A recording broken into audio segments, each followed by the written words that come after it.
সুপ্রিয় দর্শক, আসসালামু আলাইকুম। আপনাদের সবাইকে স্বাগত জানাচ্ছি এখনকার আলোচনায়। আপনাদের সঙ্গে আছি আমি সিরাজুল ইসলাম। দর্শক, ইরান আমেরিকার মধ্যে চুক্তির পরপরই ইরানের অর্থনীতি ব্যাপকভাবে লাভ দিয়েছে। ৮০ দিন পর ইরানের স্টক এক্সচেঞ্জ আজকে খুলেছে এবং সেখানে শেয়ার সূচক মারাত্মকভাবে ঊর্ধ্বমুখী। মারাত্মকভাবে বলতে পজিটিভলি ঊর্ধ্বমুখী। একইভাবে আমেরিকার স্টক এক্সচেঞ্জও ঊর্ধ্বমুখী। আন্তর্জাতিক বাজারে তেলের দাম অন্তত 5% কমেছে। ব্রেন্ট ক্রুড $82 প্রতি ব্যারেল বিক্রি হয়েছে। এপাশে সারা বিশ্বের অর্থনীতিতে বইছে সুবাতাস। প্রশ্ন হচ্ছে কেন এই সুবাতাস? একেবারেই সহজ উত্তর, আমেরিকা এবং ইরানের মধ্যকার চুক্তি কিন্তু সই হয়নি। সই হবে শুক্রবার সুইজারল্যান্ডের জেনেভায়। মজার ব্যাপার হচ্ছে, জেনেভাতে চুক্তি সই হলেও এই চুক্তির স্বাগতিক দেশ থাকবে পাকিস্তান। একথা জানিয়েছেন পাকিস্তানের প্রধানমন্ত্রী শাহবাজ শরীফ। এপাশে ইরানের পক্ষ থেকে কি বলা হলো, লেবানন কি বলছে, ইসরায়েল কি বলছে, আমেরিকা কি বলছে, ডোনাল্ড ট্রাম্প কি বলছে, ইউরোপীয় ইউনিয়ন কি বলছে এই চুক্তির ব্যাপারে, তুরস্ক কি বলছে, মিশর কি বলছে, উপসাগরীয় আরব দেশগুলো কি বলছে। যে সংযুক্ত আরব আমিরাত আমেরিকা এবং ইসরায়েলের সাথে মিলে ইরানের বিরুদ্ধে যুদ্ধ শুরু করেছে, সেই আরব আমিরাত কি বলছে, ভারতের মোদী সরকার কি বলছে এই চুক্তি সম্পর্কে, এই সমস্ত বিস্তারিত নিয়ে এখনকার ভিডিওতে আমি কথা বলবো। আশা করি ভালো লাগবে এবং যদি ভিডিও ভালো লাগে তাহলে শেষ পর্যন্ত সঙ্গে থাকুন আর লাইক কমেন্ট শেয়ার করে অনেক অনেক মানুষের কাছে এই ভিডিও ছড়িয়ে দিন আর চ্যানেলটি সাবস্ক্রাইব করে সাথেই থাকুন। দর্শক, চলুন বিস্তারিত আলোচনা করি। 100 দিনের বেশি সময় ধরে যুদ্ধ এবং যুদ্ধ অবস্থার ভেতরে ইরানের অর্থনীতি। গত রাতে যখন ইরান এবং আমেরিকার মধ্যে প্রাথমিক সমঝোতার চূড়ান্ত সিদ্ধান্ত ঘোষণা করা হলো, এরপরে আজকে প্রায় 80 দিন পর এই স্টক এক্সচেঞ্জ খুলেছে ইরানের এবং সেখানে ব্যাপক জাম্পিং, একেবারে লাফিয়ে লাফিয়ে সূচক বেড়েছে। ব্যাপক খুশি, শেয়ার মার্কেটে দারুণ একটা ইতিবাচক প্রভাব, অর্থাৎ এখানে ভাল্লুকের জ্বর নেই, ষাঁড়ের উল্লম্ফন আছে। একইভাবে মার্কিন অর্থনীতিতেও একই পরিস্থিতি। এছাড়া আন্তর্জাতিক বাজারে তেলের দাম আগেই বলেছি অন্তত 5% কমেছে। আমি সর্বশেষ যে খবর জানি তাতে ব্রেন্ট ক্রুড প্রতি ব্যারেল $82 বিক্রি হচ্ছিল, টেক্সাস আরও কমে বিক্রি হওয়ার কথা। তাহলে সারা বিশ্বের অর্থনীতিতে সুবাতাস বইছে, একথা মোটেই অতিরঞ্জিত হবে না। এখন প্রশ্ন হচ্ছে কেন এই সুবাতাস বয়ে গেল? একদম সহজ কথা, আমরা সবাই জানি গত রাতে ইরান এবং আমেরিকা যখন চূড়ান্তভাবে ঘোষণা করলো এই সমঝোতার ব্যাপারে, তারা একমত হয়েছে এবং চূড়ান্তভাবে এই সিদ্ধান্তে উপনীত হয়েছে যে শুক্রবারে এই সমঝোতার ভিত্তিতে একটা চুক্তি সই হবে, শান্তি চুক্তি, যা ইরান এবং আমেরিকার মধ্যকার যুদ্ধের চিরসমাপ্তি ঘটবে। এইভাবেই বলা হয়েছে, স্থায়ীভাবে বন্ধ হবে যুদ্ধ এবং এর সাথে ইসরায়েলও যুদ্ধ বন্ধ করতে হবে। এই যুদ্ধ কোথায় কোথায় বন্ধ হবে?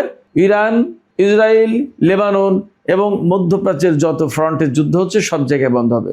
তার ভেতরে আমি যতদূর বুঝি ইয়েমেন, গাজা সব কিছুই থাকার কথা। যখন এই রকম শান্তির সুবাতাস বইছে তখন অর্থনীতিতেও শান্তির সুবাতাস বয়ে যাবে, এটা স্বাভাবিক। শুধু অর্থনীতিতে শান্তির বাতাস নয়, ইরানের ভেতরে কেমন অবস্থা? ইরানের জনগণ বেশিরভাগই খুশি, তবে তাদের ভেতরে একটা দুঃখবোধ আছে। তাদের সর্বোচ্চ নেতাকে হত্যা করা হয়েছে, সেই দুঃখ, সেই প্রতিশোধের বিষয়টি কিন্তু তাদের ভেতরে এখনও জাগরুক, অর্থাৎ সেই দুঃখ, সেই বেদনা তারা ভুলতে পারছে না। যা হোক, ইরানের পক্ষ থেকে ইরানের পররাষ্ট্র মন্ত্রণালয়ের মুখপাত্র ইসমাইল বাকাই তিনি বলেছেন যারা যুদ্ধ শুরু করেছিল তারা পরাজিত হয়েছে, তার মানে ইরান বিজয়ী হয়েছে। ইরান যদি বিজয়ী হয় তাহলে ইরানিদের খুশি হওয়ার কথা। একইভাবে আব্বাস আরাকচি, ইরানি পররাষ্ট্রমন্ত্রী আব্বাস আরাকচি তিনি বলেছেন যে চুক্তি হলো, যে সমঝোতায় উপনীত হয়েছে দুই পক্ষ, যে চুক্তি হতে যাচ্ছে, এই চুক্তি বাস্তবায়নের দায় প্রধানত আমেরিকার কাঁধে থাকবে, কারণ এই চুক্তির বেশিরভাগই আমেরিকার পক্ষ থেকে বাস্তবায়ন করার কথা। আমি সকালে ভিডিওতেই বলেছি এই চুক্তির শর্ত কি কি। এখন আর চুক্তির শর্তগুলো বলবো না, শুধুমাত্র আমি এই আলোচনায় যাব, এর ব্যাখ্যা বিশ্লেষণ করার চেষ্টা করব। এই চুক্তির ব্যাপারে কে কি বলছে আগে সেইটা জেনে আসি। এই চুক্তির পর ইরানের বিশেষজ্ঞ পরিষদের চেয়ারম্যান বা সভাপতি আয়াতুল্লাহ সাদেক আমলি লারিজানি, ডক্টর আলী লারিজানির ভাই, তিনি হচ্ছেন বিশেষজ্ঞ পরিষদের সভাপতি। তিনি বলেছেন, শত্রুরা ইরানের উপর যুদ্ধ চাপিয়ে দেওয়ার পর আমাদের প্রিয় রাহবারের, আমাদের প্রিয় সর্বোচ্চ নেতার রক্ত ইরানি জাতিকে জাগিয়ে তুলেছিল। ইরানের সেনাপ্রধান মেজর জেনারেল আমির হাতামি, তিনি কিন্তু রুহানি সরকারের সময় প্রতিরক্ষা মন্ত্রী ছিলেন, এখন সেনাবাহিনীর প্রধান হিসেবে দায়িত্ব পালন করছেন। তিনি বলেছেন, শত্রুরা বুঝতে পেরেছে অবশ্যই ইরানি জাতিকে সম্মানের দৃষ্টিতে দেখতে হবে এবং সম্মান দিয়ে কথা বলতে হবে। যাই হোক, ইরানের পক্ষ থেকে এই ধরনের বক্তব্য এসেছে। এপাশে উপসাগরীয় দেশগুলো প্রায় সবাই এই চুক্তিকে বা এই সমঝোতায় পৌঁছানোর ঘটনাকে স্বাগত জানিয়েছে, শুভেচ্ছা জানিয়েছে। কুয়েত একইভাবে শুভেচ্ছা জানিয়েছে, সংযুক্ত আরব আমিরাত, কাতার, সৌদি আরব, সবাই। ওমান তো বটেই। ওমানের পররাষ্ট্রমন্ত্রী বদর আল বুসাইদ, তিনি বলেছেন, সাধারণ জ্ঞানের বিজয় হয়েছে, কমন সেন্সের বিজয় হয়েছে। তিনি হয়তো কূটনৈতিকভাবে অনেক বড় কথাই বলেছেন, আমার কাছে মনে হয়েছে। লেবানন কি বলছে? লেবানন বলেছে, লেবানন এই চুক্তিকে স্বাগত জানিয়েছে এবং তারা ইরানের প্রতি পূর্ণ আস্থা রেখেছে এবং এই চুক্তির অংশ হিসেবে লেবাননের যুদ্ধবিরতি কার্যকর হবে। এই জন্য লেবাননের জাতীয় সংসদের স্পিকার নাবি বেরি প্লাস দেশটির ইসলামী প্রতিরোধ আন্দোলনের নেতারা, তারা কিন্তু ইরানকে শুভেচ্ছা জানিয়েছেন এবং ইরানকে ধন্যবাদ জানিয়েছেন পাশে থাকার জন্য। তুরস্কের প্রেসিডেন্ট রজব তাইয়েব এরদোগান এবং পররাষ্ট্রমন্ত্রী হাকান ফিদান, দুইজনই এই চুক্তিতে সন্তুষ্টি প্রকাশ করেছেন, স্বাগত জানিয়েছেন, শুভেচ্ছা জানিয়েছেন এবং এই চুক্তি পরিপূর্ণভাবে সুন্দরভাবে বাস্তবায়ন হবে এমন আশাবাদ ব্যক্ত করেছেন। মিশর একইভাবে। এদিকে ইরানের পররাষ্ট্রমন্ত্রী সাইদ আব্বাস আরাকচি আজকে টেলিফোনে কথা বলেছেন। মিশরের পররাষ্ট্রমন্ত্রী, তুরস্কের পররাষ্ট্রমন্ত্রী, কাতারের পররাষ্ট্রমন্ত্রী, সৌদি আরবের পররাষ্ট্রমন্ত্রী, এরপরে জাপানের পররাষ্ট্রমন্ত্রী, এই সমস্ত দেশের পররাষ্ট্রমন্ত্রীর সাথে তিনি টেলিফোনে কথা বলেছেন। সবাই চুক্তির প্রতি সমর্থন জানিয়েছে। ইউরোপীয় ইউনিয়ন এই চুক্তিকে স্বাগত জানিয়েছে। তবে ইউরোপীয় কমিশনের প্রধান উরসুলা ভন ডার লিয়েন, তিনি বলেছেন, ইরানের উপর থেকে নিষেধাজ্ঞা প্রত্যাহারের শর্ত হিসেবে তারা ইরানের আচরণের পরিবর্তন দেখতে চায়। ইরানের আচরণে পরিবর্তন দেখতে চায় এবং তারা বলেছে যে ইরানের আচরণ পরিবর্তন না হলে এই নিষেধাজ্ঞা প্রত্যাহার করাটা হবে না। এই আচরণের পরিবর্তন বলতে ইউরোপীয় ইউনিয়ন বলেছে যে ইরানকে বা ইরানের সরকারকে মানবাধিকারের প্রতি আরও বেশি শ্রদ্ধাশীল হতে হবে এবং গণবিধ্বংসী অস্ত্র থাকতে পারবে না ইরানের কাছে। এই বিষয়ে আমি একটু পরে ব্যাখ্যায় আসবো আশা করছি। এদিকে পাকিস্তান কি বলেছে? পাকিস্তানের প্রধানমন্ত্রী শাহবাজ শরীফ, তিনি বলেছেন যে তার দেশ সুইজারল্যান্ডের জেনেভায় 19 জুন শুক্রবার যে চুক্তি সই হবে সেই চুক্তির স্বাগতিক দেশ হিসেবে সেখানে ভূমিকা পালন করবে। যদিও সুইজারল্যান্ডে হচ্ছে, কিন্তু পাকিস্তান হোস্ট থাকবে। পাকিস্তানের প্রধানমন্ত্রী শাহবাজ শরীফ আজকে দেশটির জাতীয় সংসদের উদ্বোধনী বক্তৃতায় বলেন যে আল্লাহর বিশেষ রহমতে তেহরান এবং ওয়াশিংটনের মধ্যে সমঝোতার চূড়ান্ত সিদ্ধান্ত হয়েছে এবং আমরা একটা ঐতিহাসিক মাইল ফলক পার করলাম। এদিকে ভারতের প্রধানমন্ত্রী নরেন্দ্র মোদী এই চুক্তিকে স্বাগত জানিয়েছে এবং শুভেচ্ছা জানিয়েছে। তিনিও আশা করেছেন যে চুক্তি কার্যকর হবে এবং পুরোপুরি বাস্তবায়ন হবে। বাংলাদেশের পক্ষ থেকে এখন পর্যন্ত কী ধরনের বক্তব্য দেওয়া হয়েছে আমার নলেজে আসেনি, তবে নিশ্চয়ই পজিটিভ বক্তব্যই দেওয়া হবে বা দেওয়া হয়েছে। আর যদি না দেওয়া হয় তাহলে দেওয়া উচিত, দেওয়া হবে আশা করি। এবং এখানে পজিটিভ বা ইতিবাচক বক্তব্য না দেওয়ার কোনো কারণ নেই। এত বড় একটা সুন্দর ঘটনা, শান্তির জন্য এত বড় একটা চুক্তি, নিশ্চয়ই এতে প্রত্যেকটা দেশ খুশি, বাংলাদেশ তো অবশ্যই। এই চুক্তির ব্যাপারে মার্কিন প্রেসিডেন্ট ডোনাল্ড ট্রাম্প কি বলছেন? তিনি উচ্ছ্বসিত। তিনি বলছেন, গত রাতেই তিনি বলেছেন এই চুক্তির পরপরই হরমুজ প্রণালী ওপেন হয়ে গেছে, খুলে গেছে এবং জাহাজ চলাচল শুরু হয়ে গেছে। যদিও পরবর্তীতে খোঁজ নিয়ে দেখা গেছে যে এখনও ওইভাবে জাহাজ চলাচল শুরু হয়নি, কারণ চুক্তি সই হবে শুক্রবার জেনেভায়, এবং ওই দিন থেকেই চুক্তি বাস্তবায়ন হবে। ওই দিন থেকে চুক্তি যখন কার্যকর হলো তখন ইরান তার পক্ষ থেকে হরমুজ প্রণালী খুলে দেবে, আর আমেরিকা তার পক্ষ থেকে নৌ অবরোধ প্রত্যাহার করে নেবে। এর আগ পর্যন্ত তো জাহাজ চলাচলের সুযোগ আছে কোথায় ঠিক পরিষ্কার না। তবে একটা নেতিবাচক বিষয় আছে, একটা নেতিবাচক প্রশ্ন কিন্তু এখানে রয়েছে। জেডি ভ্যান্স সেটা উল্লেখ করেছে, সেটা হচ্ছে হরমুজ প্রণালী ফ্রি হয়ে যাবে, এখানে কোনো টোল সিস্টেম থাকবে না, কারোর কোনো নিয়ন্ত্রণ থাকবে না। কিন্তু ইরান বলছে ইরানের ব্যবস্থাপনায় এই হরমুজ প্রণালী পরিচালিত হবে। যদি ব্যাপারটা দুই পক্ষে দুই রকম হয় তাহলে চুক্তি হলো কিভাবে, সমঝোতা হলো কিভাবে? এই যে একটা সংকটের জায়গা, গ্যাপ, এই গ্যাপটা নিশ্চয়ই ফুলফিল করা হবে, বা ফুলফিল করা আছে হয়তো, বা এই মুহূর্তে কোনো না কোনো দেশের নেতাদের বা কর্মকর্তাদের মুখ বাঁচানোর জন্য হয়তো এরকম করে বলতে হচ্ছে। দেখা যাক আসলে বাস্তবতা কোথায় গিয়ে ঠেকে। এপাশে ডোনাল্ড ট্রাম্প এই চুক্তির জন্য চীনা প্রেসিডেন্ট শি জিনপিং এবং রাশিয়ার প্রেসিডেন্ট ভ্লাদিমির পুতিনের ব্যাপক প্রশংসা করেছেন। তিনি তো প্রশংসায় ভাসিয়ে দিয়েছেন দুই প্রেসিডেন্টকে। চীনা প্রেসিডেন্ট শি জিনপিংকে অতিশয় ভদ্রলোক বলেছেন, অতিশয় ভদ্রলোক বলেছেন। তিনি বলেছেন যে যদি শি জিনপিং এই ভদ্রতার পরিচয় না দিয়ে একটি তেল ট্যাঙ্কার পাঠাতো আর তার সাথে 20টি ডেস্ট্রয়ার যুদ্ধজাহাজ পাঠাতো, তাহলে আমেরিকার সাথে চীনের বিরাট বড় সংঘাত হয়ে যেত এবং এই শান্তি, এই সমঝোতা সম্ভব হতো না। সেক্ষেত্রে চীন আমেরিকার বিরুদ্ধে সরাসরি কিছু করেনি, এটা বিরাট ব্যাপার। চীনের প্রেসিডেন্ট শি জিনপিং বিরাট ভদ্রতার পরিচয় দিয়েছেন। এবার সে রাশিয়ার প্রেসিডেন্ট ভ্লাদিমির পুতিন সম্পর্কে তিনি বলেছেন, যুদ্ধ শুরুর পর থেকেই প্রেসিডেন্ট পুতিনের সাথে মাঝে মাঝেই তার কথা হয় ফোনে, এবং পুতিন যতবারই ফোনে কথা বলেছেন ততবারই প্রেসিডেন্ট ট্রাম্পকে এই সংঘাতের অবসান ঘটানোর জন্য, যুদ্ধ বন্ধের জন্য বারবার পরামর্শ দিয়েছেন, আহ্বান জানিয়েছেন। এবং তিনি বারবার বলেছেন শান্তির জন্য, বিশ্বের অর্থনীতির জন্য এই যুদ্ধ বন্ধ করা উচিত। ডোনাল্ড ট্রাম্প পুতিনকে ব্যাপক প্রশংসা করেছেন, এইভাবে তাকে সাপোর্ট দেওয়ার জন্য, অর্থাৎ পজিটিভলি তার সাথে আলোচনা করার জন্য। অর্থাৎ এই যুদ্ধ কেন করেছেন ধমকাধমকি বা কনফ্লিক্টে না গিয়ে, বরং তিনি পজিটিভলি বলেছেন। এই কারণে ডোনাল্ড ট্রাম্প পুতিনকে ভূয়সী প্রশংসা করেছেন। অবশ্যই ভেতরে একসময় কথা বেরিয়েছিল যে যেদিন মার্কিন প্রেসিডেন্ট ডোনাল্ড ট্রাম্প ইরানকে বিশ্ব মানচিত্র থেকে মুছে দিতে চেয়েছিলেন, সেই দিন প্রেসিডেন্ট পুতিন নাকি ট্রাম্পকে ফোনে বলেছিলেন যে দেন আপনি মানচিত্র থেকে মুছে দেখি কত ক্ষমতা, আমরাও কেউ বসে থাকব না, এরকম হুমকি দেওয়ার পরে নাকি তিনি থেমেছিলেন। যাই হোক, তারপরেও তিনি প্রেসিডেন্ট পুতিনের ব্যাপক প্রশংসা করেছেন। আসলে বাস্তবতা হচ্ছে কি, ইরানের প্রশংসা আর করতে পারছে না, কারণ ইরান তো তার সরাসরি অপোনেন্ট, তার সাথেই তো এত সংঘাত। বাকি যে দুই দেশের প্রেসিডেন্টের প্রশংসা করছেন তাদের প্রশংসা না করে উপায় নেই, কারণ ইরান, রাশিয়া এবং চীন, এই তিন দেশ মিলেই বিশ্বটাকে পরিবর্তন করে দিতে যাচ্ছে এবং অলরেডি শুরু হয়েছে। তাই শুরুর এই যে তিন দেশের যে বলয়, এই তিন দেশের বলয়ের ডেফিনেটলি চীন এবং রাশিয়া তো নেতা, এতে কোনো সন্দেহ নেই।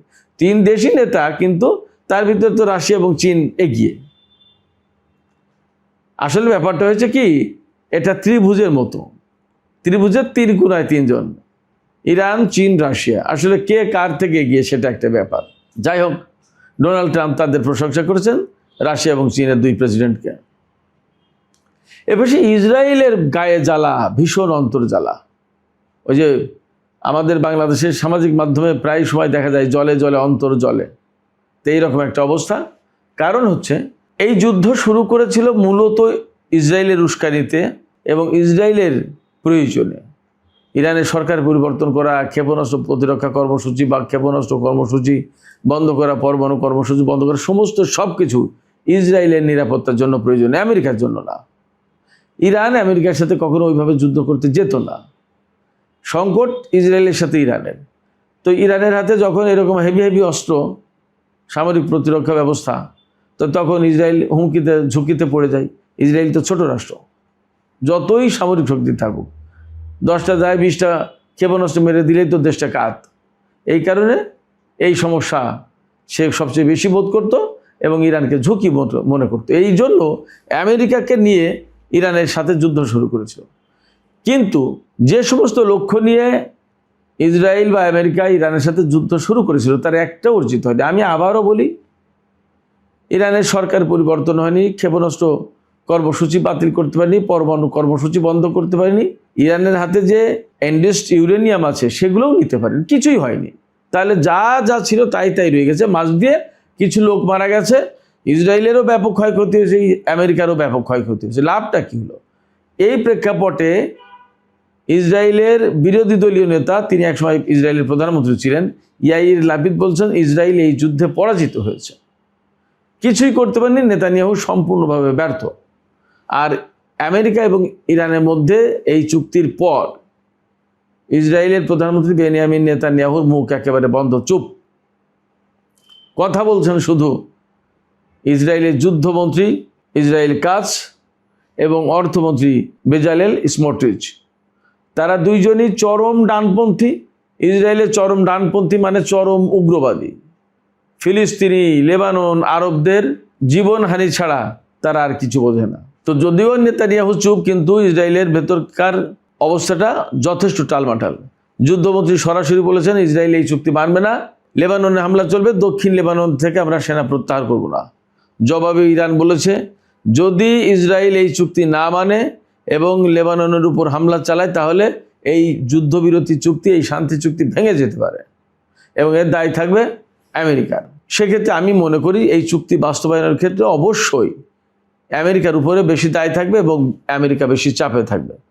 এই চুক্তি যদি আমেরিকার পক্ষ থেকে ঠিকমতো বাস্তবায়ন না করা হয় তাহলে সারা বিশ্বের কাছে আরও পরিষ্কার হবে যে ইসরায়েলের আসলেই একেবারে গ্রিপের ভেতরে আমেরিকার অবস্থান, আমেরিকা ইসরায়েলের বাইরে যেতে পারবে না। এবং এই চুক্তি যদি বাস্তবায়ন না হয় তাহলে ডোনাল্ড ট্রাম্প প্রশাসনের, ট্রাম্প সরকারের চরম ব্যর্থতা হবে। সুপ্রিয় দর্শক, আলোচনা শেষ করব, তবে শেষ পর্যায়ে ইউরোপীয় ইউনিয়নের একটা বক্তব্যের একটু ছোট্ট ব্যাখ্যা দিই। ইউরোপীয় কমিশনের প্রধান উর্সুলা ভন ডার লিয়েন তিনি বলেছেন ইরান যদি তার আচরণ পরিবর্তন না করে তাহলে তার উপর থেকে নিষেধাজ্ঞা প্রত্যাহার করা হবে না। এই আচরণ পরিবর্তন বলতে তারা দুটো কথা মিন করে থাকে। একটা হচ্ছে যে মানবাধিকারকে পরিপূর্ণভাবে বাস্তবায়ন করতে হবে। ইরানে মানবাধিকার নেই বা মানবাধিকারের ঘাটতি আছে বলে ইউরোপীয় ইউনিয়ন বলে। আর গণবিধ্বংসী অস্ত্র থাকা যাবে না। তা ইরানের হাতে তো গণবিধ্বংসী অস্ত্র নেই, ম্যাস ডিস্ট্রাকশন ওয়েপন নেই, পরমাণু অস্ত্র নেই, এ তো বলছে বারবার, এবং সেইভাবেই তো চুক্তি হতে যাচ্ছে। আর মানবাধিকারের প্রশ্ন দেখেন, যদি ওই দেশে মানবাধিকার না থাকতো তাহলে যুদ্ধ শুরুর পর পর সমস্ত লোক এরকম এক হয়ে গেল কেন? এই যুদ্ধ শুরুর পর পর তো যদি ওই দেশের সরকারের বিরুদ্ধে মানুষের এত মানবাধিকার লঙ্ঘনের এত অভিযোগ থাকতো তাহলে তো ওই দেশের সরকার, ইরান সরকারের বিরুদ্ধে ব্যাপকভাবে রাস্তায় নেমে দেশ উলটপালট করে ফেলে দেওয়ার কথা ছিল। আমেরিকা এবং ইসরায়েল যুদ্ধ তো শুরু করেছিল এই আশায় যে আমরা যুদ্ধ শুরু করলে ইরানের জনগণ আমাদের সাথে হাত মিলাবে, 2 দিনের ভিতরে সরকারের পতন হয়ে যাবে।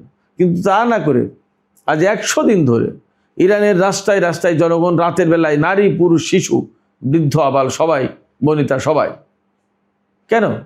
সরকারের প্রতি ভালোবাসা আছে, দেশের প্রতি ভালোবাসা আছে, আইনের প্রতি ভালোবাসা আছে বলেই তো। যদি ভালোবাসা না থাকতো, যতই দেশপ্রেম থাকুক, যতই জাতীয়তাবাদী চেতনা থাকুক, যতই শিয়া মাযহাবের চেতনা থাকুক, যদি মানুষের অধিকার, মানবাধিকার যদি না থাকতো তো কেউ থাকতো না সরকারের পক্ষে। সহজ কথা।